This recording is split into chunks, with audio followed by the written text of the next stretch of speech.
رمضان المبارک چلا گیا، لیکن رمضان کے جانے کا مطلب یہ نہیں ہے کہ عبادت اس کے ساتھ ختم ہو گئی۔ خالی رمضانی مسلمان نہیں ہونا چاہیے، ہم کو یہ نہیں کہا گیا کہ تم رمضانی بنو، بلکہ فرمایا ربانی بنو۔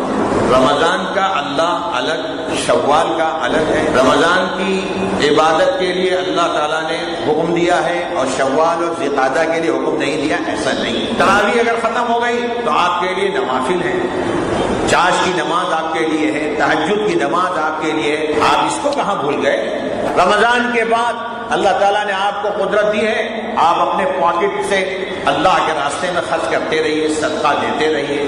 یہ کہاں چلا گیا؟